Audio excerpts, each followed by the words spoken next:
തോൽക്കുക എന്ന് പറഞ്ഞാൽ ഇങ്ങനെ ഉണ്ട് ഒരു തോൽവി. എന്നാൽ എന്തുകൊണ്ട് നമ്മൾ തോറ്റു? ഒരു നാറികൾ വോട്ട് ചെയ്തില്ല, അത് തന്നെ. ഇനി ഞാൻ എങ്ങനെയാ മറ്റുള്ള പെണ്ണുങ്ങളെ മുഖത്ത് നോക്കുക? അതാലോചിക്കുമ്പോ അന്നേ ഞാൻ നിങ്ങളോട് പറഞ്ഞ മത്സരിക്കണ്ട എന്നിട്ട് നിങ്ങളത് കേട്ടോ? ഞാൻ ജയിക്കാത്ത പോട്ടെ, നിങ്ങളെന്താ ജയിക്കാഞ്ഞ്? അത് പിന്നെ ഡിസംബർ മാസമല്ലേ, എന്റെ വോട്ടർമാർക്കൊക്കെ മഞ്ഞ് കൊണ്ട് പനിയായിരുന്നു. എന്നാലുണ്ടോ ഇങ്ങനെ നാണം കെട്ടൊരു തോൽവി?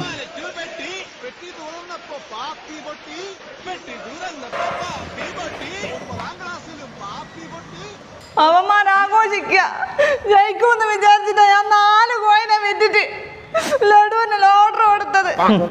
ആ കാലൊറിഞ്ഞ് കിടക്കുന്ന ഇസ്മായിലിൻ്റെ വീട്ടിലേ പോയി പൊക്കിക്കൊണ്ടുവന്നിട്ടാണ് ഞാൻ പോയി വോട്ട് ചെയ്യിപ്പിച്ച്. ആ ഇസ്മായിൽ വോട്ട് ചെയ്താൽ നീ ജയിക്കാനോ?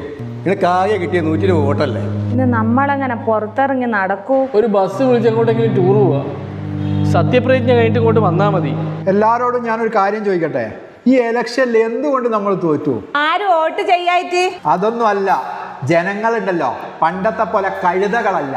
നമ്മൾ ഇലക്ഷൻ ഇറങ്ങുമ്പോൾ ഓരോ വീടുകളിൽ ചെന്ന് കുട്ടികളെ ചന്തയായി കൊടുത്തും തുണി അലക്കി കൊടുത്തും ചെന്ന് കഴിഞ്ഞാലൊന്നും ഇന്നത്തെ ജനങ്ങൾ നമുക്ക് വോട്ട് ചെയ്യൂല. തമ്മിലടിയും കുതികാല് വിട്ട് ഒഴിവാക്കി ജനങ്ങളിലേക്ക് ഇറങ്ങിച്ചെന്ന് അവരുടെ ആവശ്യങ്ങൾ എന്താണെന്നറിയണം. എന്നാലേ ജനങ്ങളെ അധികാരം നമ്മളെ കയ്യിലേക്ക് ഏൽപ്പിക്കുള്ളൂ.